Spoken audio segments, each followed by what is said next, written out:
du Père qui me crée, au nom du Fils qui me sauve, au nom de l'Esprit Saint qui me sanctifie.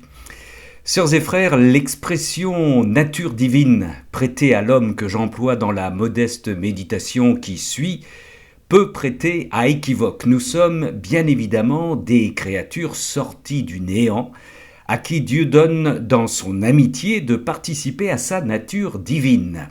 Pour reprendre Saint Pierre, dans sa deuxième épître au verset 4, par la gloire et la force de Dieu, les biens du plus haut prix qui nous avaient été promis pour que par ceci vous entriez en communion avec la nature divine. J'ai pris la traduction de la Tobe. Pour reprendre le catéchisme de l'Église catholique, notre âme spirituelle qui anime notre corps offre à notre personne de devenir dans le corps du Christ le temple de l'Esprit. Numéro 364. Nous sommes, pour reprendre encore le catéchisme de l'Église catholique, ordonnés dès notre création à une fin surnaturelle, car notre âme est capable d'être surélevée gratuitement à la communion avec Dieu, numéro 367. Autrement dit, il faut entendre l'expression nature divine de l'homme comme le cadeau que Dieu nous a fait, à nous, créatures humaines, de participer réellement à sa nature divine. Et pour emprunter au langage du grand banditisme, l'aumônier de prison que je suis dirait « Dieu nous laisse braquer sa nature divine afin d'en voler quelques pièces. » Bonne écoute, soyez bénis. Je donne cette petite phrase de Jésus encore à Luisa Picaretta. « Mon but est de t'absorber dans ma volonté et de faire que nous ne fassions qu'un, de faire que tu sois un parfait modèle de conformité de la volonté humaine avec la volonté divine. » Un parfait modèle de conformité de la volonté humaine avec la volonté divine. Ceci est l'état le plus sublime pour un humain, c'est magnifique ça, ceci est l'état le plus sublime pour un humain, le plus grand prodige, c'est le miracle des miracles que je projette d'accomplir en toi. Il s'adresse à Louisa, mais il s'adresse à chacune et à chacun de nous, c'est le 21 mai 1900, tome 3, 21 mai 1900, tome 3. Je vais juste, avant d'arriver sur la lettre de Louisa que nous allons lire ensemble, et puis un petit extrait du livre du ciel, je vais repasser par quelques citations bibliques pour nous rappeler, c'est l'objet de cette démarche, de cette méditation, que nous sommes de nature divine et que c'est annoncé notamment dans la Bible. Alors, des citations que vous devez connaître par cœur, je suppose. Jérémie, chapitre 1, verset 5. Avant de te façonner dans le sein de ta mère, je te connaissais. Avant que tu ne sortes de son ventre, je t'ai consacré, je fais de toi un prophète pour les nations. Entre parenthèses, au passage, la sacralité de la vie, nous sommes déjà, avant d'être dans le sein de notre mère, nous sommes dans le projet de Dieu. C'est extraordinaire. Hein. Une autre citation, Saint Paul, Épître aux Galates, très courte, chapitre 1, verset 15. En parlant de Dieu, celui qui m'a mis à part dès le sein de ma mère. Celui qui m'a mis à part dès le sein de ma mère. Et puis, notre Seigneur qui dans le livre du ciel nous demande d'être une copie de lui-même, de vivre ce qu'il a vécu. Écoutons ce qu'il dit dans Saint Jean chapitre 7. « Mon enseignement ne vient pas de moi, mais de celui qui m'a envoyé. » Jésus s'affirme comme étant envoyé du Père, lui aussi. Il rappelle d'une certaine manière sa provenance divine. « Je ne suis pas venu de moi-même, celui qui m'a envoyé est véridique. » Ça, c'est Jean chapitre 7 et ça vaut pour chacun de nous. J'en profite d'ailleurs, voilà. Et puis, je vais prendre aussi une citation du catéchisme de l'Église catholique. Alors, je ne prends pas une citation du catéchisme de l'Église catholique pour dire, voilà, parce qu'on est dans la divine volonté. Non, non, c'est parce que si, moi j'ai découvert, je n'ai pas redécouvert, mais je découvre au fur et à mesure le catéchisme de l'Église catholique tout en lisant le livre du ciel. C'est en parfaite symbiose, c'est en parfaite osmose, une petite merveille toutes les deux. Alors, je vous lis le numéro 369. L'homme et la femme sont créés, c'est-à-dire qu'ils sont voulus par Dieu. volonté, voulue par Dieu, dans une parfaite égalité en tant que personne humaine, d'une part, et d'autre part, dans leur être respectif d'hommes et de femmes. Être homme, être femme est une réalité bonne et voulue par Dieu. Voulue par Dieu. L'homme et la femme ont une dignité qui leur vient immédiatement de Dieu, leur créateur. L'homme et la femme sont avec une même dignité à l'image de Dieu. On retourne à la Genèse, là évidemment. Dans leur être homme et leur être femme, ils reflètent la sagesse et la bonté du Créateur. Dans leur être homme et leur être femme, ils reflètent la sagesse et la bonté du Créateur. Catéchisme de l'Église catholique numéro 369. Et je termine, vous voyez, on pourra en trouver d'autres, hein, citations bien entendu, qui nous rappellent le projet divin sur nous avant notre naissance. Je termine là-dessus en lisant rapidement, mais on peut en faire une prière, un psaume que vous connaissez par cœur et que j'aime particulièrement. C'est le psaume 138. Tu me scrutes, Seigneur, et tu sais quand je m'assois, quand je me lève, de très loin tu pénètres mes pensées, que je marche ou me repose, tu le vois, tous mes chemins te sont familiers, avant qu'un mot ne parvienne à mes lèvres, comme ce soir, déjà, Seigneur, tu le sais, tu me devances et me poursuis, tu m'en sers, tu as mis la main sur moi, savoir prodigieux qui me dépasse, hauteur que je ne puis atteindre. Où donc aller loin de ton souffle? Où m'enfuir loin de ta face? Je gravis les cieux, tu es là. Je descends chez les morts, te voici. Je prends les ailes de l'aurore et me pose au-delà des mers. Même là, ta main me conduit, ta main droite me saisit. J'avais dit, les ténèbres m'écrasent, mais la nuit devient lumière autour de moi. Même la ténèbre pour toi n'est pas ténèbre, et la nuit comme le jour est lumière. C'est toi qui as créé mes reins, qui m'as tissé dans le sein de ma mère.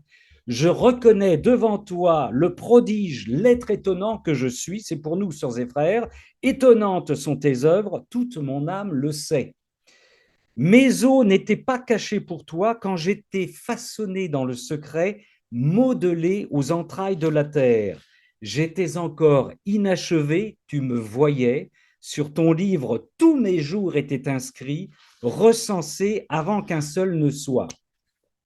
Que tes pensées sont pour moi difficiles, Dieu, que leur somme est imposante, je les compte plus nombreuses que le sable, je m'éveille, je suis encore avec toi. Je termine.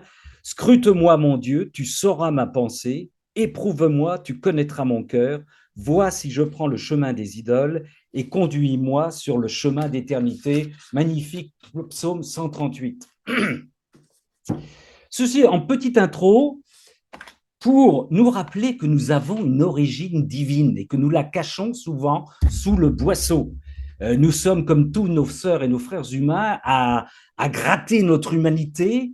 Je vais vous donner, alors, je vais vous donner deux petits témoignages. Un petit témoignage cette semaine où je suis allé témoigner devant des secondes dans un lycée privé, où je me suis rendu compte d'une inculture crasse du catholicisme. Ils ne savaient pas ce que c'était qu'une Eucharistie, ils ne savaient pas ce que c'était qu'une messe. Et je leur ai dit dès le départ, je fais avec vous comme je fais avec mes frères détenus, parce que vous le savez, pour certains, je suis aumônier de prison. Je rends grâce au Seigneur d'être avec vous dans le présent éternel de Dieu. Et donc, c'est Dieu qui me donne, comme dirait saint Paul, l'agir, la vie, l'être et le mouvement. Je viens de Dieu, je suis actuellement avec vous en Dieu et je vais vers Dieu. Bon, alors ils ont commencé à me regarder avec des yeux comme ça en se disant, on risque pas de s'ennuyer pendant 55 minutes, mais voilà un extraterrestre qui arrive. Et je vais vous donner un autre exemple où, au départ, ça peut paraître prétentieux, mais vous allez comprendre que ce n'est pas prétentieux du tout. Il y a peu de temps, en tant qu'aumônier, j'étais dans une réunion d'aumôniers régionales. Il y avait à peu près 60-70 aumôniers. Et je me suis retrouvé le temps d'un repas entouré de trois aumôniers. Je pense que ça vous arrive à vous d'essayer le temps d'un repas, de présenter la divine volonté. On a de l'entrée jusqu'au dessert. Alors pendant cela, vous ne mangez pas trop parce que vous causez beaucoup. Et ce qui arrive classiquement, vous allez manger l'entrée quand les convives sont arrivés au dessert. Et donc, moi, ma technique, c'est ma technique, ça peut être une technique pour vous, vous en avez chacun sa technique. Je présente toujours la divine volonté, la dimension, la divinité du Seigneur qui travaillait son humanité. Alors, je donne comme exemple toujours le fait qu'il, et en plus on est en période de Pâques, le fait qu'il vivait sa passion dans le sein de sa mère. Alors déjà, là, il y a un gros étonnement de la part des gens qui sont en face de moi. Deuxième point, j'aborde la nouvelle sainteté, avec évidemment le martyre d'attention, et je développe ces points évidemment pendant le repas. Et puis, le quatrième point que j'aborde, c'est la position de l'Église, tout de suite, parce que les gens me disent, mais on ne connaît pas ça, l'Église. Alors là, j'aligne Ratzinger, Pie X, qui disait que, évidemment, les 24 heures de la Passion sont écrites par les seigneurs et on doit les lire à genoux, Annibal di Francia, Jean-Paul II, Padre Pio, j'aligne, boum, boum, boum, boum, boum, boum, voilà. Et là, c'est là que ça peut paraître prétentieux, vous allez me comprendre. Il y avait, parmi les trois convives, il y avait une femme qui est chrétienne, bien entendu, tous les hominis en étant hominis chrétiens, qui est restée pendant toute mon explication avec la fourchette suspendue et qui m'a aligné deux remarques. La première, c'est Ramon, à quel niveau de relation avec Dieu tu es rendu? Et elle a enchaîné par j'ai trouvé ça d'ailleurs très étonnant, comment juges-tu les personnes qui ne sont pas arrivées à ton niveau? Alors, on pourrait être flatté, l'ego et l'orgueil pourraient être flattés par ce genre de remarques, mais vous le savez, quand on est dans la divine volonté, il n'y a plus d'ego, il n'y a plus d'orgueil. Donc, à l'inverse même, j'ai été blessé par cette remarque parce que je pense que le Seigneur est blessé par ce genre de remarque. Sans du tout juger cette personne, ces trois personnes m'ont renvoyé à l'état dans lequel j'étais avant la divine volonté. C'est-à-dire que j'étais un bon chrétien, j'étais engagé, je prenais du temps pour la prière, j'essayais de devenir saint par les combats intérieurs, par mes petites vertus, je m'engageais. Vous voyez, j'étais le pilote comment dire, de ma vie chrétienne, mais comme si j'étais arrivé dans une sorte de mode d'emploi que je maîtrisais complètement, sans progression possible. Quand vous présentez alors je reviens à ces personnes, quand vous présentez la divine volonté à ces personnes, on revient à un Dieu complètement infini, immense, immense, immense, et en plus, dans cette immensité, il vient nous rejoindre et nous partager tout ce qui est sa dimension divine. Alors, à partir de ce moment-là, les gens, évidemment, commencent à vous regarder en vous disant, mais voilà, ça explique la réaction de cette personne. Et donc, ça explose complètement donc les perspectives qu'ils ont et que nous avions, nous, avant, me semble-t-il, de connaître la divine volonté. Alors, deuxième attitude, on pourrait dire, de prétention, quand j'ai vu, et je ne sais pas si ça vous arrive, mais quand vous voyez une masse de chrétiens, on va dire comme ça, 80 chrétiens qui sont avec vous, eh ben, j'ai le regard de Jésus qui a ce regard de pitié envers les foules et qui dit il manque de bergers, c'est-à-dire ils ne connaissent pas la divine volonté. D'ailleurs, j'ai lu un passage qui va dans ce sens de Louisa, dans une autre lettre, où elle dit la divine volonté, elle existe en nous, elle ne s'échappe pas, il ne faut pas l'abandonner, mais la faire grandir et la nourrir. Le problème est plutôt pour ceux qui ne l'ont pas encore connue, car la connaissance est nécessaire pour la posséder. Car la connaissance est nécessaire pour la posséder. Vous savez, connaître, c'est naître avec le préfixe con qui veut dire avec en espagnol, en latin, naître avec. Je vais naître avec les connaissances que me donne le livre du ciel. Voilà, pour vous expliquer pourquoi j'ai choisi ce thème-là, parce qu'on est tous pareils, je pense, on a envie que nos frères chrétiens découvrent au plus vite cette divine volonté, et ça nous fait toujours tout drôle quand on se retrouve notamment dans un grand groupe de chrétiens, de réaliser que on est peut-être le seul dans le groupe à vivre et à connaître cette divine volonté. Voilà. Donc, je crois qu'il est important à partir de là et à partir de ma petite introduction de remettre les pendules à l'heure. Nous sommes tous et toutes les fruits de la volonté divine. Alors, pour reprendre des expressions du livre du ciel, sorti ad extra, nous sommes sortis de Dieu pour entrer dans une humanité et continuer dans cette humanité à nous recevoir ou ne pas nous recevoir de Dieu, comme le Seigneur se recevait de son Père. Nous portons en nous l'ADN de Dieu, nous sommes des créatures divines, fécondées dans notre humanité, et notre humanité a l'entière liberté, évidemment, de laisser notre divinité s'épanouir ou non en nous. Nous pouvons être des êtres lumineux, comme le furent Adam et Ève avant le péché. Si vous avez lu ces passages dans le livre du ciel, où le Seigneur dit à Louisa que Adam et Ève n'étaient absolument pas nus, n'étaient absolument pas à poil avant le péché, ils étaient lumineux. Et on peut faire une correspondance, je pense, avec la transfiguration de notre Seigneur au Tabor. C'est-à-dire que là, il montre, il laisse échapper sa nature divine. Et entre parenthèses, le Seigneur nous dit souvent que l'une de ses plus grandes souffrances était de retenir sa nature divine pour pas qu'elle explose à la vue de ses frères. Et d'ailleurs, qui n'y comprendraient rien. La meilleure preuve, c'est que sur le mont Tabor, la seule réaction de Pierre, Jacques et Jean, ça a été de on va faire du camping, on monte des tentes, les pauvres vieux. Quoi, hein. Mais il nous dit en fait que Adam et Ève étaient dans cette lumière avant le péché. Et c'est à partir du péché qu'ils ont commencé à s'habituer. Bon, ça, c'était un petit écart. Autrement dit, nous pouvons continuer, nous, à nous recevoir de Dieu, à grandir en recevant la divine volonté, notre nature divine, ou nous pouvons manger du fruit de l'arbre, c'est-à-dire à devenir autonome, c'est-à-dire nous couper de notre origine, de notre vie divine, et puis vouloir essayer de réinventer chaque jour avec notre orgueil, eh bien, avec toute une vie avec tous les résultats que l'on connaît aujourd'hui. Je rappelle aussi que le don de la divine volonté, non seulement vous nous unifier ou nous réunifier avec Dieu, mais il veut nous permettre d'accéder à la connaissance complète de Dieu. Dieu se donne totalement dans cette divine volonté. J'en arrive maintenant, après cette petite introduction, à la lecture de la lettre de Louisa. Je vous invite, alors je vous l'ai envoyée, je ne sais pas si vous l'avez les yeux, mais je vais vous la relire tranquillement, surtout qu'elle est courte. Je vous invite à la lire en essayant de repérer, alors moi j'ai appelé ça les indicateurs de divinité chez Louisa.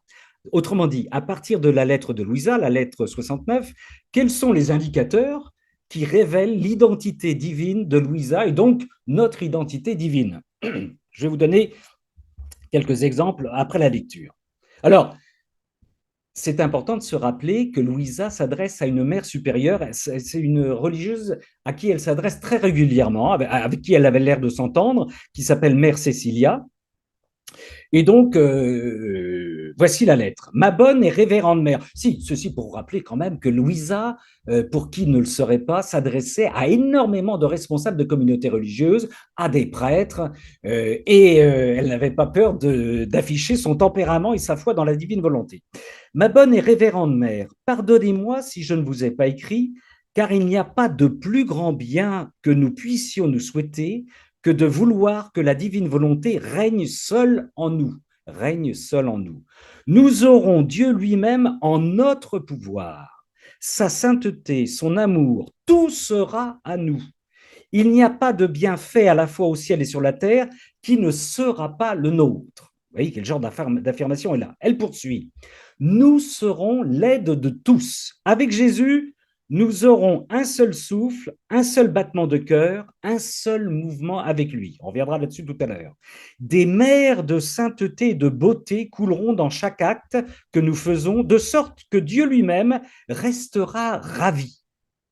Par conséquent, ma mère, il n'y a pas de plus grand amour que je pourrais avoir pour vous en souhaitant vous voir enfermés dans la divine volonté.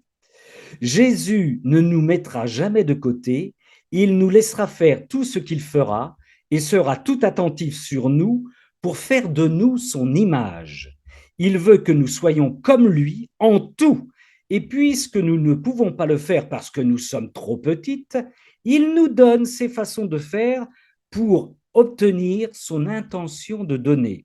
Mais il veut toujours nous trouver dans sa divine volonté. Sinon, il lui manquerait le matériel divin pour nous donner sa ressemblance. Fin de citation. Je m'éclipse pour allumer la lumière. Je n'avais pas pensé à la tombée du jour, sœurs et frères. Je reviens. Voici. Alors, premier indicateur. Donc, oui, c'est un concentré de. C'est une lettre hyper puissante qui s'adresse à encore une fois, à une responsable de communauté. Et donc, je reviens. Quels sont les indicateurs qui révèlent la force divine de Louisa et qui nous concerne? Pour le premier indicateur, pour moi, c'est que Louisa parle avec autorité. Hein, toute l'argumentation de Louisa est un argumentaire d'autorité. Alors, on est bien d'accord, l'argument, on va pas faire de philo, mais l'argumentaire d'autorité, c'est-à-dire qu'on impose des idées sans les démontrer, n'est pas toujours à utiliser. Mais il n'empêche que là, Louisa s'adressant à quelqu'un qu'elle connaît parfaitement, de responsable à responsable, elle lui parle avec autorité. Toute son argumentation est affirmative. Elle s'adresse à une religieuse responsable de communauté. Et on peut éventuellement dire, comme on l'a dit de Jésus, il les enseignait le jour du sabbat et ils étaient frappés de son enseignement parce que sa parole était pleine d'autorité. Luc 4,31. Si on prend le premier paragraphe de Louisa, hein, il n'y a pas de plus grand bien que nous puissions nous souhaiter que de vouloir que la divine volonté règne seule en nous. Nous aurons Dieu, alors là, il n'y a pas de démonstration, nous aurons Dieu lui-même en notre pouvoir, sa sainteté, son amour, tout sera à nous. Il n'y a pas de bien fait à la fois au ciel et sur terre qui ne sera pas le nôtre. Elle affirme. C'est le premier indicateur de voilà ce que j'appelle de divinité chez Louisa. Le deuxième exemple qui va peut-être vous surprendre, c'est la chasteté. Ça peut paraître surprenant, mais je reprends deux phrases de Louisa qui nous situent dans notre relation à Dieu et dans notre relation à autrui. Je reprends ces deux phrases. Car il n'y a pas de plus grand bien que nous puissions nous souhaiter que de vouloir que la divine volonté règne seule en nous, règne seule en nous. Deuxième phrase, il n'y a pas de plus grand amour que je pourrais avoir pour vous en souhaitant vous voir enfermé dans la divine volonté, enfermé dans la divine volonté. Alors, un petit rappel rapide, hein. La continence et chasteté. La continence, c'est s'abstenir d'avoir des plaisirs sexuels. OK. La chasteté, surtout dans la dimension chrétienne, c'est avoir une juste distance avec autrui pour respecter et laisser libre cette personne, notamment dans sa relation à Dieu. Je laisse une personne libre avec Dieu, je la laisse complètement autonome, même si moi j'ai été le chemin par lequel je l'ai conduite d'une certaine manière à Dieu, après je la laisse libre. Donc c'est avoir une juste distance avec autrui et respecter et laisser toute liberté à cette personne. Autrement dit, je vais être rapide, je peux donc ne pas être continent avec mon conjoint, pratiquer, avoir des relations sexuelles et être chaste avec mon conjoint. À l'inverse, je peux pratiquer la continence, c'est-à-dire ne pas avoir de relations sexuelles avec mon groupe, mais ne pas être chaste avec ce groupe. Les emprises psychologiques ou spirituelles, etc. Je pense que vous me suivez. Autrement dit, là, on a une Louisa qui invite Mère Cécilia à avoir une relation exclusive avec Dieu. Relation exclusive qui implique d'office une chasteté vis-à-vis de toutes les autres personnes qu'elle fréquente, sans pour autant, on va y revenir tout à l'heure, sans pour autant se couper de ces personnes, puisqu'elle dit « nous serons l'aide des autres ». On va y revenir tout à l'heure. Mais en ayant une relation exclusive avec Dieu, nous serons, d'accord, nous serons l'aide des autres. L'amour va nous renvoyer à l'amour, car nous aiderons les autres comme Dieu veut les aider. Là aussi, rappelez-vous à quel point dans les fréquences, et je pense qu'elles ne sont pas toujours citées, Jésus se retire toujours pour se tourner vers le Père et prier après avoir guéri, enfin opéré tous ces miracles, après avoir enseigné. Jésus se reçoit du Père et pour cela, il a besoin de se retirer. Il prenait des grandes escapades la nuit dans des parties désertes afin de se recevoir du Père, pour se tourner vers la source d'amour et recevoir de l'amour afin de se retourner vers les autres. Alors, il y a des fois, le terme d'exclusif peut choquer notre sensibilité humaine. Ça peut même effrayer certaines personnes. Oh mon Dieu, mon Dieu, mon Dieu, avoir une relation exclusive avec Dieu, mais mes enfants, mon épouse, les gens que j'aime, ça fait mal des fois d'entendre ça et pour des chrétiens, c'est parfois douloureux. Alors, rappelons au passage que toutes les personnes qui aiment et que nous aimons aiment par l'amour de Dieu. Autrement dit, là où il y a de l'amour, il y a Dieu. On est d'accord. Et d'ailleurs, Jésus rappelle dans le livre Ciel, moi c'était un petit éclairage, que il y a des choses que j'aime, que je ne devrais pas aimer. Je prends un exemple. Dans le péché, j'aime la drogue, eh bien, la drogue, je ne dois évidemment, c'est préjudiciable à ma santé, mais j'aime, c'est de l'amour que je détourne. Et ça vient, et cet amour vient de Dieu, l'origine est Dieu. Ah, sauf que moi, je le détourne par la suite. Tout amour trouve sa source en Dieu. Après, j'en fais ce que je veux de cet amour. D'accord? Donc, là, nous avons Louisa qui nous invite à nous tourner vers la source d'amour, d'avoir une relation exclusive avec Dieu. Et je rappelle aussi ce que dit notre Seigneur à Louisa: aime-moi par mon amour. Aime-moi par mon amour. Il dit, si tu dis simplement je t'aime, c'est pas suffisant. Je t'aime par ton amour. Désire-moi par mon désir. Donc, il y a, vous voyez, cette image d'exclusivité. Alors, des fois, j'essaie d'expliquer ça à des personnes qui me disent alors dans l'éternité, on ne sera plus avec nos frères et sœurs, avec les gens qu'on aime. Et je prends cette image qui vaut ce qui vaut. C'est, imaginons, situation idéale, vous allez voir un concert avec votre épouse et votre époux et vos enfants. Et vous aimez tous à fond, à donf, le groupe que vous allez voir. Hein. Eh bien, vous êtes devant ce concert, pendant le concert, vous êtes tous absorbés par le groupe que vous aimez. Vous n'êtes plus en train de vous regarder, enfin de temps en temps vous vous regardez, mais c'est d'une complicité. Vous voyez ce que je veux dire? Vous êtes complètement absorbés en communion et en même temps en fusion, mais en étant absorbés par ce groupe que vous regardez. Vous partagez tout, voilà, tout en étant les uns à côté des autres. C'est pour donner une petite image de ce que nous vivrons dans l'éternité avec nos frères, avec nos sœurs, avec nos conjoints, avec nos enfants. C'est-à-dire on sait qu'ils seront là, mais en même temps, on sera complètement absorbé par l'amour qui nous est donné. C'est pourquoi, entre parenthèses, que les Sadducéens, vous savez, dans Matthieu 22,3, qui essayent de coincer Jésus sur la femme qui épouse les 7 frères, qui décèdent l'un après l'autre, et ils ne comprennent rien du tout à la chasteté que nous vivrons éternellement. Les 7 frères et la femme seront dans l'éternité absorbés par Dieu, comme si eux et elles n'avaient pour eux et pour eux seuls que Dieu. Et Jésus dit ça dans le livre du ciel, au tome 16, le 5 novembre 1923. Les bienheureux vivent dans ma volonté, et en vertu même de cette volonté, ils montent en chacun d'eux comme si je n'existais que pour eux, comme si je n'existais que pour eux. Et cela, attention, réellement et non pas mystiquement. Et cela, réellement et non pas mystiquement. Nous aurons une relation exclusive, chacun d'entre nous, avec le Seigneur. Ça, mais comme nous l'avons aujourd'hui. Ça, c'est fantastique. Et cette relation, évidemment, exclusive, nous renvoie vers les autres. Hein. Mais voilà, je rappelle ces phrases qui est extraordinaire. Les bienheureux vivent dans ma volonté, et en vertu même de cette volonté, ils montent en chacun d'eux comme si je n'existais que pour eux.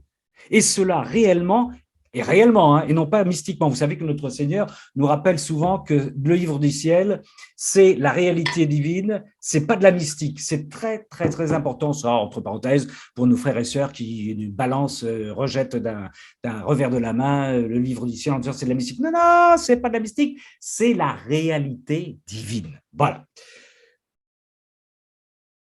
Dernier exemple de chasteté, Jean le Baptiste. Jean, dans l'évangile de Jean 3,30, il faut qu'il grandisse et que moi je diminue. Jean-Baptiste met à distance ses disciples, ce qui est un bel exemple de chasteté, alors qu'il a été la star, hein, il a été celui vers qui on accourait. Ce n'est plus moi la star, pour les renvoyer vers une relation exclusive avec Jésus. Toute notre relation avec Jésus doit nous rendre de plus en plus libres et de plus en plus chastes vis-à-vis de nos frères et de nos sœurs. C'est évident. Donc voilà, c'est le deuxième indicateur, il faut que j'avance, que je révèle dans cette lettre de divinité, vous voyez, de Louisa. Le troisième indicateur, nous serons l'aide de tous. Nous serons l'aide de tous, la charité. Voilà, donc l'exclusivité avec Dieu, en me donnant totalement à Dieu, Dieu est totalement donné à moi. En moi, il se donne à tous. Et pour rappel, ma prière dans la divine volonté est toujours universelle. Jésus dit, quand tu pries pour toi, tu pries pour tout le monde. Et quand tu pries pour tout le monde, tu pries pour toi. J'ai plus la référence, mais voilà. Et ça revient aussi à ce que disait saint Paul dans 2 Corinthiens 1,4. 2 Corinthiens 1,4. Le Père des miséricordes et le Dieu de toute consolation, il nous console dans toutes nos détresses, pour nous rendre capables de consoler tous ceux qui sont en détresse par la consolation que nous-mêmes recevons de Dieu. Parce que nous sommes tournés vers Dieu, parce que nous nous recevons de Dieu, Et sœurs et frères, on le sait très bien, quand nous portons nos croix, les croix glorieuses, ne nous empêchent pas de nous retourner vers nos frères pour les aider. Et on peut d'autant plus mieux les aider qu'ils portent les croix que nous portons aussi à peu près le même style de croix. D'accord? Là, je pense que vous me suivez. Voilà. Donc, le troisième indicateur, c'est que cet amour exclusif nous renvoie vers les autres. C'est la charité. Et puis, le quatrième indicateur, et ce sera le dernier, vous pourrez en voir d'autres. Donc, c'est ce qu'on lit dans le livre du ciel, ce texte du 14 juillet 1929 au tome 26. Voilà, il faut que je le retrouve. Ramon, si tu ne le trouves pas, je l'ai sous les yeux, je peux le lire. Si tu lis-le, merci. Tu veux me sauver la mise là. Très bien. Lis-le, Malika. Ma fille, ne sois pas étonnée que ma divine volonté ne te laisse aucune liberté, car elle ne veut pas former simplement des actes et des œuvres, mais la vie. Celui qui doit former une vie a besoin d'actes continuels. Si les actes continuels cessent, la vie ne peut ni grandir, ni être formée, ni avoir son existence véritable. Et c'est pourquoi ma divine volonté, voulant former sa vie divine en toi, veut être libre, veut avoir une liberté absolue.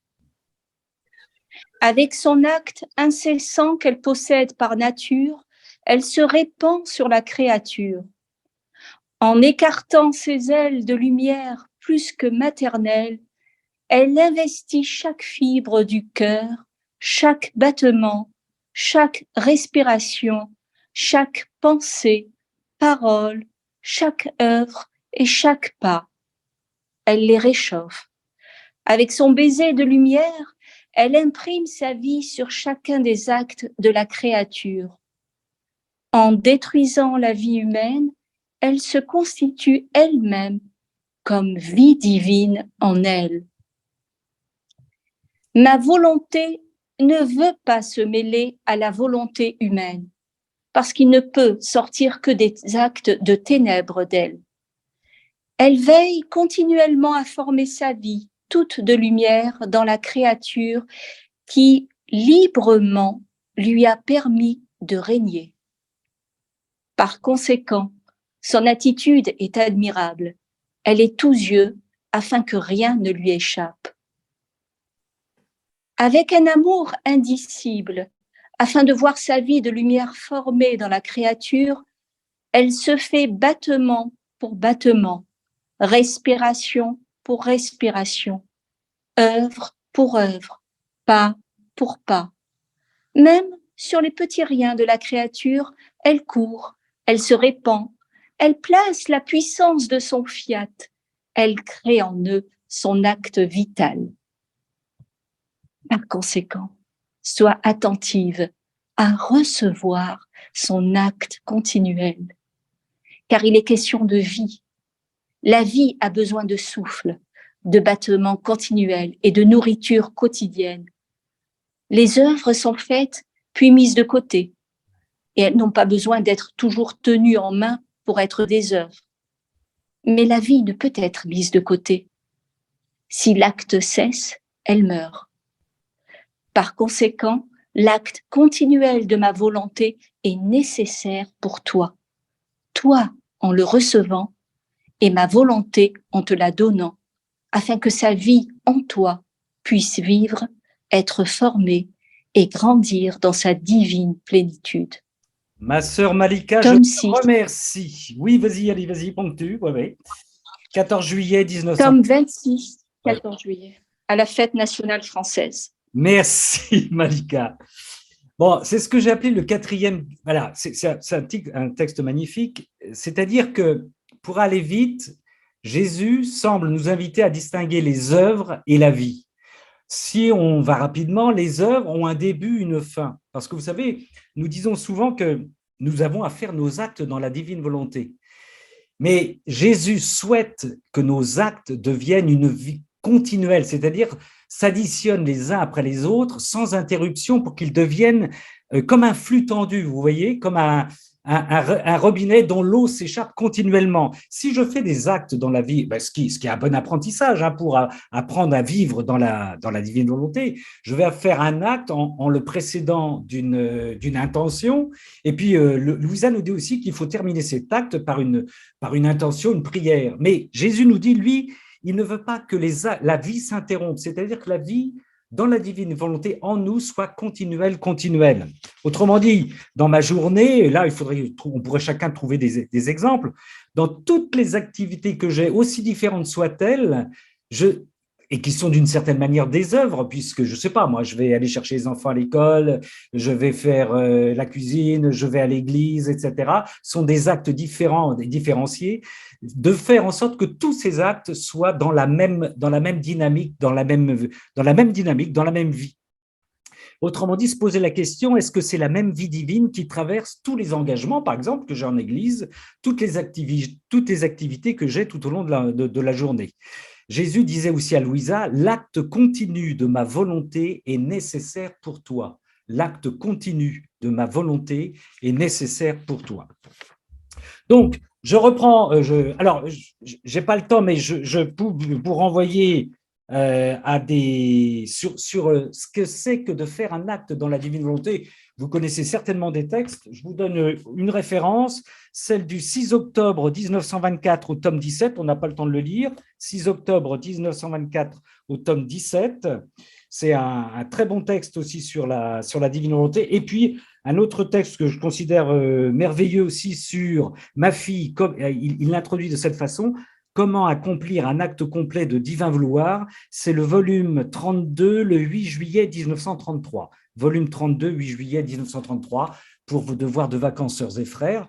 Voilà, c'est deux textes qui précisent ce que c'est qu'un acte dans la divine volonté. Je reprends donc, pour terminer, parce que j'avais dit 40 minutes, et puis si on peut partager un petit peu, ce serait bien, les indicateurs de divinité chez Louisa à travers cette lettre, l'autorité, la chasteté, la charité et la vie continue en Dieu, ce à quoi nous sommes invités, avec cette phrase que vous retrouvez évidemment dans la lettre, qui est étonnante, Jésus nous laissera faire tout ce qu'il fera et sera tout attentif sur nous pour faire de nous son image. Jésus nous laissera faire tout ce qu'il fera.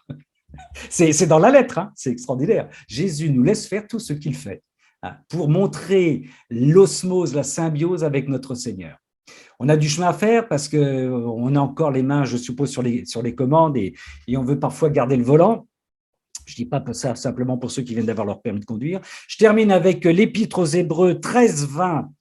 Que le Dieu de la paix, qui a fait remonter d'entre les morts par le sang d'une alliance éternelle, le grand pasteur des brebis, notre Seigneur Jésus, vous rende apte à tout ce qui est bien pour faire sa volonté. Vous rende apte à tout ce qui est bien pour faire sa volonté, qu'il réalise en nous ce qui lui est agréable par Jésus-Christ, à qui soit la gloire dans les siècles des siècles. Amen. Rappelons-nous, sœurs et frères, que Jésus a fait participer Louisa à son humanité, ad extra, une humanité de surcroît, comme disait Élisabeth de la Trinité, mais qu'il a fait aussi participer, c'était un des privilèges qu'avait Louisa, enfin une chance qu'avait Louisa, il a fait participer à la vie divine quand il amenait Louisa dans la Trinité, ad intra. Nous avons cette vocation de passer de l'ad extra à l'ad intra, de notre nature humaine à la nature divine. Ne négligeons pas notre nature divine. Et je termine juste en rappelant que le livre du ciel, c'est vraiment le mode d'emploi par lequel nous pouvons consommer, nous plonger, nous immerger dans cette divine volonté. Voilà, j'en ai terminé pour ce soir. On peut peut-être prendre 5-10 minutes, si je ne vous ai pas trop assommé, d'échange avant de nous séparer.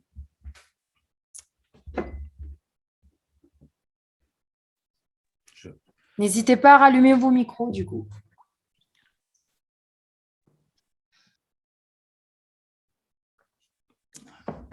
Dans un silence monacal, mais c'est normal.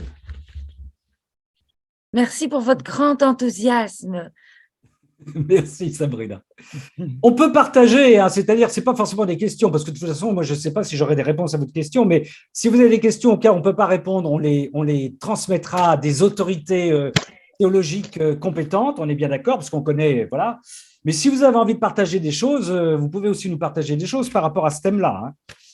Je crois que c'est important, sœurs et frères, que nous habituions d'une certaine manière. C'est aussi le but un peu modestement de ces petits cénacles, de prendre la parole, parce que ça peut être une manière aussi de nous prendre de l'assurance, afin aussi de prendre la parole aussi devant nos frères et sœurs qui ignorent complètement la divine volonté, qui nous, voilà, vous voyez, ou qui se posent des questions, voilà. Ramon, mon frère, petite question. Oui, il faut Marc. C'était très intéressant sur la chasteté. Par contre, je n'avais jamais entendu. Quelles sont tes sources en fait pour la chasteté, cette définition-là que tu as trouvée? Alors, la chasteté, Oui, alors, ben, d'un point de vue chrétien, hein, on parle bien de la oui, chasteté. oui, on est d'accord. On différencie la continence et la chasteté. Mais je ne Ouais. connaissais pas cette définition en fait. Ben, mon frère, je suis très heureux de te l'apprendre. Non, mais d'un point de vue chrétien, la chasteté, même d'un point de vue philosophique, on confond souvent continence et chasteté, me semble-t-il, hein. Encore une fois, la chasteté, c'est dans une optique philosophique et chrétienne. Tu pourras consulter ça sur Internet, tu vas voir, hein, mais c'est dans tout ce que j'ai appris. Moi, je pense qu'on pourrait retrouver ça aussi dans le catéchisme ou enfin dans des écrits théologiques. C'est la juste distance que tu opères entre une personne et toi pour laisser cette personne libre. Et je dirais même d'une certaine façon que la chasteté, me semble-t-il, enfin, après, ça dépend des personnes. Là, je vais sur terrain hyper glissant. La chasteté est plus difficile à vivre que la continence, parce que c'est avoir une juste relation avec la personne qui est en face de moi pour la laisser totalement libre. Et nous, dans notre cas de chrétien, pour la laisser retourner à Dieu ou vers Dieu, tu vois. Mais j'ose dire que c'est une définition classique, Marco. D'accord, ok. Et il y a des références aussi dans le catéchisme de l'Église catholique. Tu peux voir dans l'index thématique. Mais je connaissais la chasteté, pardon, mais je ne connaissais pas cette définition-là. Ouais. Je connaissais dans le sens, voilà, dans la relation de couple, si tu veux, Ouais. la chasteté, la continence, qui était en fait un couple en pleine fusion avec Dieu, si tu veux, dans nos relations. Mais le fait de laisser la liberté à l'autre par rapport à Dieu, non, je ne connaissais pas. Oui, mais c'est C'est important. ne pas mettre la main sur l'autre. Voilà, tout à fait. Oui, Malika, oui, oui. Et on a l'exemple complètement contraire dans les abus qu'on a eu dans les communautés, hein. Voilà, ça, enfin là, c'est pour argumenter par le contraire, mais c'est un manque total de chasteté, c'est-à-dire que j'ai eu une emprise sur quelques brebis qui sont venues vers moi, quoi, hein. Ok. Mais j'ai une question, Ramon. C'est Sylvie. Ah ben, je t'ai reconnu, Sylvie. D'accord, mais premièrement, merci beaucoup. Là, c'est tellement d'informations, c'est tellement intéressant.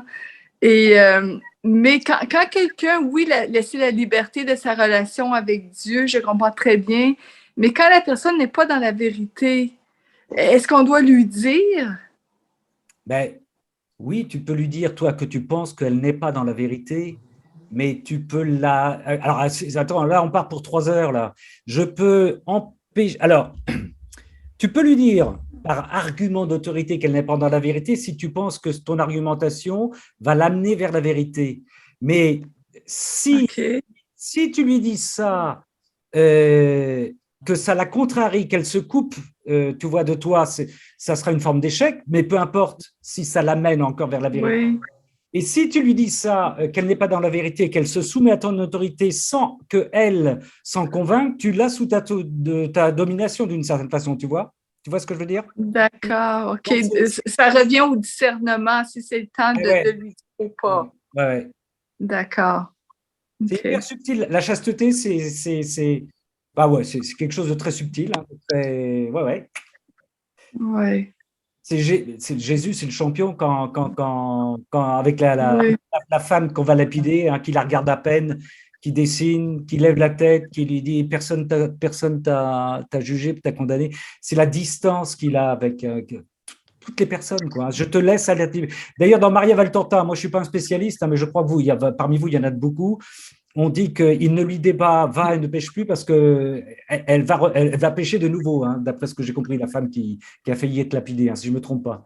Hein. Mais il nous laisse la liberté totale de retourner à Dieu et à sa liberté fondamentale, oui. Alors maintenant, Sylvie, de temps en temps, on est en droit d'affirmer les choses, mais c'est subtil, c'est subtil. Hein. Pas de prosélytisme. Mais non, le prosélytisme, il risque de faire en sorte que les gens vont se retourner contre toi, quoi. Hein. Oui, voilà. En même temps, aujourd'hui, comment dire, si on part sur ce terrain-là, moi j'estime que nous, les chrétiens, on est d'une timidité, on n'ose pas faire ce qu'on a fait notre foi, quoi. C'est un peu l'exemple que je vous ai donné, là, je me suis mis en avant avec les élèves. Mais j'ai eu depuis j'ai des échos, quoi. Ils étaient surpris d'avoir quelqu'un qui s'affiche aussi fortement en étant que. C'était un extraterrestre. Alors là, ce n'était pas du prosélytisme, c'était je témoigne. Vous savez que vous allez avoir affaire à un chrétien, il témoigne. Comme quelqu'un aurait pu témoigner d'être charcutier ou je ne sais pas quoi, moi. Hein, tu vois. Alors, il savait à quoi s'attendre. Mais entre le prosélytisme et puis s'écraser complètement, prendre toutes les précautions possibles, il y a un champ, quoi. Hein, il y a un champ, quoi. Et à propos de Sylvie, la vérité, je ne sais pas si ça peut éclairer, mais me vient là à l'esprit quand Pilate dit « Qu'est-ce que la vérité ?» Et il dit « Je suis la vérité, tout en moi est vérité. La vérité est ma patience au milieu de tant d'insultes. Elle est mon regard gentil devant tant de moqueries, de calomnies et de mépris. Elle est mon attitude affable et attirante au milieu de ces ennemis que j'aime, quoiqu'ils me haïssent. Même s'ils veulent me tuer, je les aime. Je veux les embrasser et leur donner la vie. Moi, oui, mais merci Malika, merci, oui, ça me renvoie à ça. Et pour répondre de nouveau à Sylvie, c'est souvent un dilemme. Il m'est arrivé une belle croix, moi, à Noël, je ne vais pas donner de détails, mais pour ne pas couper la relation avec une personne, je n'ai surtout pas dit, de toute façon, cette personne connaît mes opinions, je n'ai surtout pas avancé ma vérité par rapport à ce qu'elle était en train de me dire, parce qu'autrement, on allait couper notre relation. C'est-à-dire qu'elle n'aurait pas supporté que je vienne donner ma vérité. Et donc, ma problématique, c'était si je veux garder la relation avec cette personne que j'aime, une personne de ma famille, il fallait que je m'écrase. Et quand j'entends ce que vient de lire Malika, ça me faisait très, très mal ce que la personne était en train de me dire. Je me suis tu pour essayer de conserver un minimum de relation avec la personne.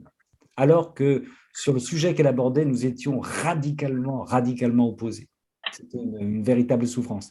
Et c'est ce que vit le Seigneur dans effectivement. Et alors là, ça me renvoie encore une fois à une relation de chasteté. C'est-à-dire, j'aurais pu imposer mon point de vue et lui dire toi, tu penses ça, moi, je pense ça, terminer chacun de son côté et basta, quoi. La chasteté, là, pour moi, me semblait utile pour essayer de sauvegarder notre relation pour je ne sais quel futur. Hein. Oui. On peut rejoindre. Uniquement Sylvie. Attendez, vous êtes à deux là. Il y a quelqu'un qui. Oui. On va donner à Robert la parole. Vas-y, Robert. Voilà, je dis, on peut rejoindre Jésus quand dans plusieurs passages, il est marqué Jésus se taisait. Ouais. Jésus se taisait, peut-être, non? Oui, tout à fait. Et il y a Aimé qui a levé la main aussi pour pouvoir poser une question.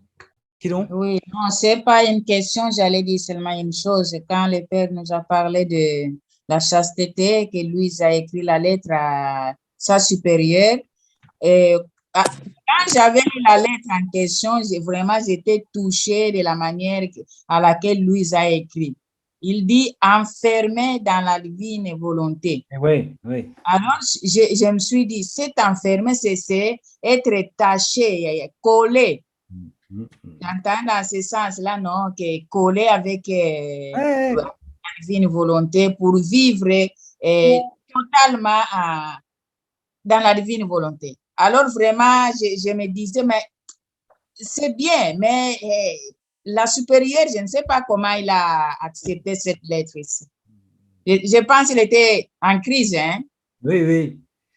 Mais oui. Mais ce qui est frappant dans toutes les lettres de Louisa, c'est qu'elle parle avec cette même autorité. Il faut quand même se rappeler que notre petite sœur de petite bonne femme installée sur son lit donne des conseils aussi forts, aussi péremptoires à des responsables de communauté, quoi. Je vous souhaite d'être totalement enfermés. Elle a des arguments qui sont d'une puissance inouïe, quoi. Mais ça, évidemment, elle est tellement immergée, baignée dans sa.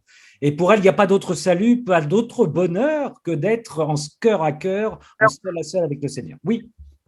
C'est ça. Ok, merci. Mais je regrette, je n'ai pas encore lu les lettres de Louisa. Je lis seulement les livres, comme je suis au début, les extraits.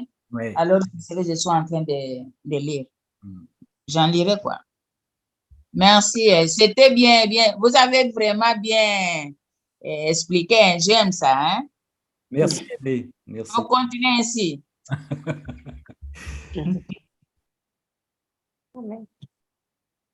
Parfait. Est-ce que si on peut se quitter là-dessus, à moins qu'il y ait d'autres remarques ou d'autres questions? Oui.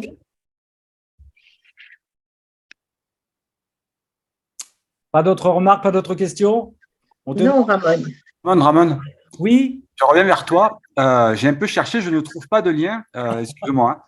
La chasteté est forcément liée à la sexualité. Malheureusement, j'arrive pas à trouver ce que tu. Mais la sexualité, mon frère. Alors là, attends. La sexualité, alors écoute, frère Marc, est-ce que la sexualité, on va faire vite, hein.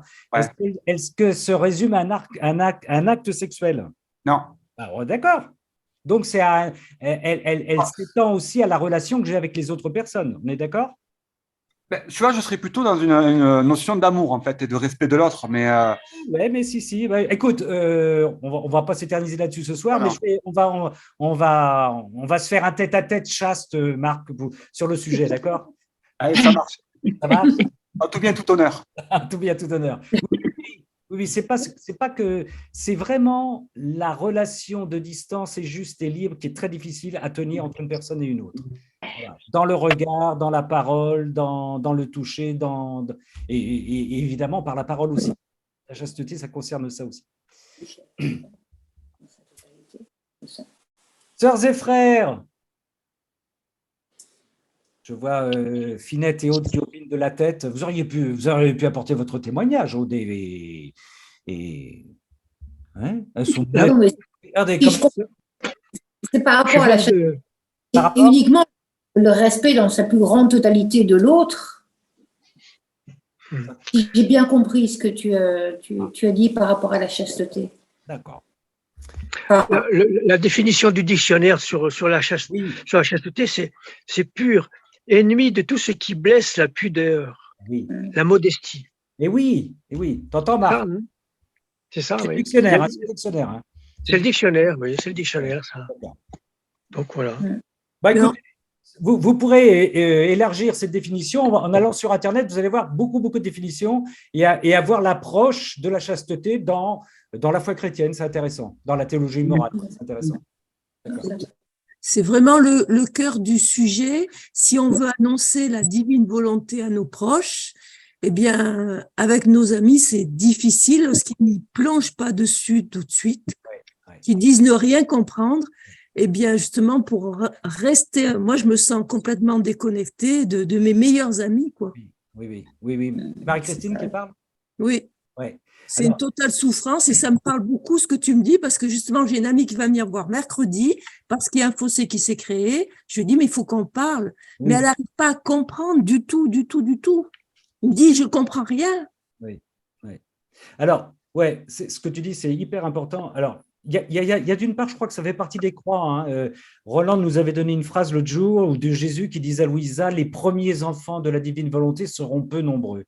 Ils n'arrêteront pas de témoigner, d'appeler, de faire les crieurs, mais ils seront peu nombreux. c'est une souffrance, c'est une croix qui nous est proposée, qui nous est imposée. Ah oui. C'est douloureux. Moi, je suis voisin voilà, bon, tout. Vous voyez, mais je vous en ai parlé un petit peu au début de cette rencontre. Les gens que je côtoie dans l'Église ne connaissent pas et ne veulent pas forcément en entendre parler. Ça nous renvoie encore une fois à une relation de chasteté, c'est-à-dire que je n'ai pas à couper avec eux. Ça, c'est hyper important aussi. C'est-à-dire que nous ne sommes pas sectaires et nous allons le prouver en restant avec toutes les catégories d'églises qu'on peut rencontrer. Il y avait une émission de KTO que je n'ai pas regardée récemment qui s'intitulait l'archipélisation de l'Église catholique. C'est-à-dire que le risque aujourd'hui, c'est qu'on devienne des petits archipels, l'Action catholique, les charismatiques, la divine volonté, etc. S'il y a bien un groupe de chrétiens qui doit rester connecté à tous les autres, c'est nous, puisque nous sommes dans la divine volonté. Nous avons affaire, et même si ça nous demande des efforts, à nous couper avec aucun groupe d'église, puisque autrement, nous deviendrions sectaires, vous comprenez? Et par contre, effectivement, donc ça va demander une relation de chasteté, c'est-à-dire d'accepter que nos frères et nos sœurs n'y pigent rien, et d'accepter aussi qu'ils nous regardent avec des drôles de... Ça arrive, hein, en disant, mais est-ce que tu dérailles, quoi? Est-ce que tu commences à dérailler? La chasteté va aller jusque-là, quoi. Mais par contre, tu as raison, Marie-Christine, il faut essayer de s'expliquer, quoi, en disant, on est peut-être sur un point de foi sur lequel on ne se comprend pas, mais gardons notre unité, quoi. Gardons notre lien, quoi. Et moi, je pense que celle qui peut vraiment nous aider à faire ça, c'est Marie. Oui. Parce que Marie, souvent, je me dis, mais comment elle faisait, elle, qui était dans la divine volonté, pour voir tout ce qui n'allait pas, et Dieu sait qu'il y avait des choses, et elle a peu parlé, mais elle était vraiment dans la divine volonté. Je pense que ça devait être parfois des souffrances.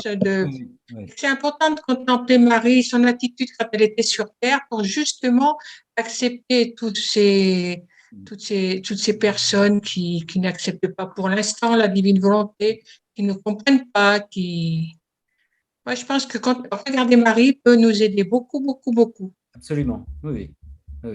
Pour moi, j'ai une phrase du Seigneur qui a été dite dans le livre du ciel. Jésus dit à Luisa, « Viens te reconnaître d'abord en moi, et ensuite tu pourras reconnaître les autres en moi. » Oui, on revient à l'exclusif. Oui, dans la source. Hein. Ouais. Rappelons-nous, notre Seigneur, il se tournait, il s'isolait, il prenait beaucoup de temps pour s'isoler. Et aller, entre parenthèses, se recharger vers le Père, quoi. C'est évident, quoi. C'est évident. Alors, Ramon, quand tu dis qu'il ne faut pas se couper des autres, ok, effectivement, mais est-ce que ça veut dire aussi qu'il ne faut plus parler de la divine volonté ou parce que... si tu saoules des frères et des sœurs, je ne leur parle pas de divine volonté. Voilà, c'est ça. Mais par contre, écoute-moi, tu vas rayonner. Voilà. Ouais, mais tu vas rayonner. Quand ils vont te dire ça va, tu pourras toujours le dire, mais moi, dans la divine volonté. Bien sûr. Ça va. Ah, voilà, d'accord. Surtout à ceux qui s'inquiètent de ta santé mentale et spirituelle depuis que tu es dans la divine volonté, toi. Ouais. Tu rayonnes, toi. Et là aussi, hein, encore une fois, pas de fausse modestie, sœurs et frères. Hein. Le Seigneur, la divine volonté, c'est déposer sa volonté humaine au pied du trône de la Trinité pour que le Seigneur prenne toute la place en nous.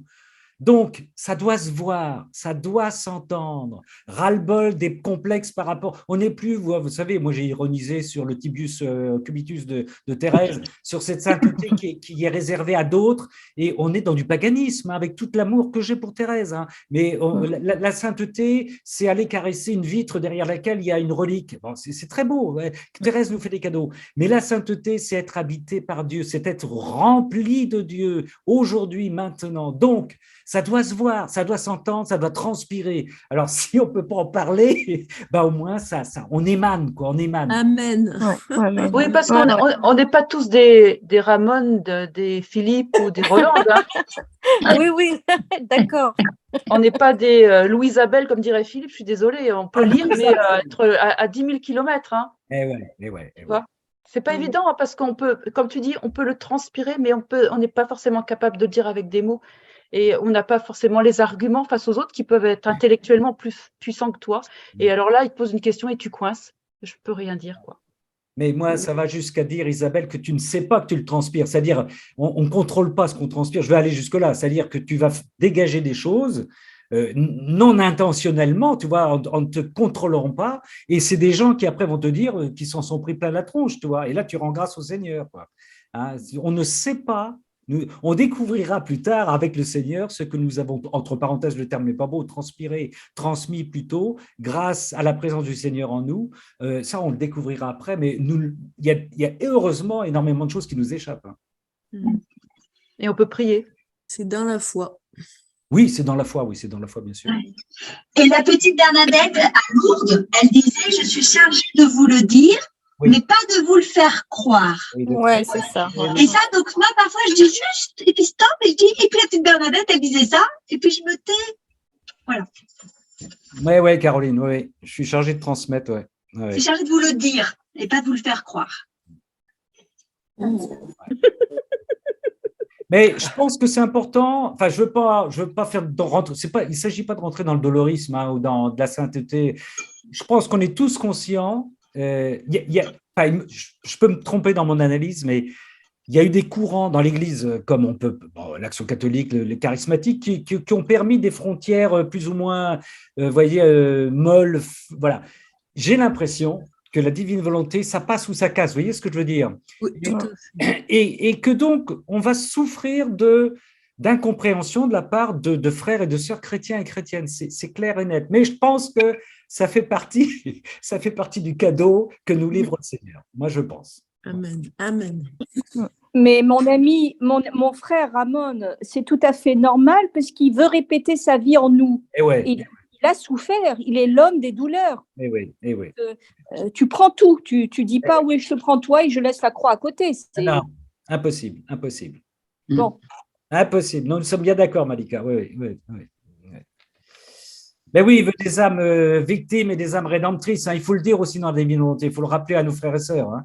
Des âmes rédemptrices et des âmes victimes. Entre parenthèses, ça va permettre, avec nos frères prêtres et théologiens, de dire écoutez, il faudrait peut-être nous dire, ça serait intéressant que vous nous disiez ce que c'est qu'une âme victime. Hein, parce que le Seigneur, il nous demande des âmes victimes. Pas simplement des gens qui se plaignent de leurs petits bobos spirituels, mais des âmes victimes. Qu'est-ce que ça veut dire? De toute grâce lui soit rendue. Eh oui. Bon, sœurs et frères, nous débordons. Ah oui. Merci, Ramon. Merci beaucoup. Merci à vous et que le Seigneur Tout-Puissant, miséricordieux, puissant et amoureux de nous bénisse toutes et tous au nom du Père et du Fils et du Saint-Esprit. Amen. Amen. Merci. Merci, bonsoir. Merci, au revoir tout le monde. Une soirée magnifique. À une prochaine alors. Oui. Ok. Bonsoir. Bonsoir. Merci Rolande.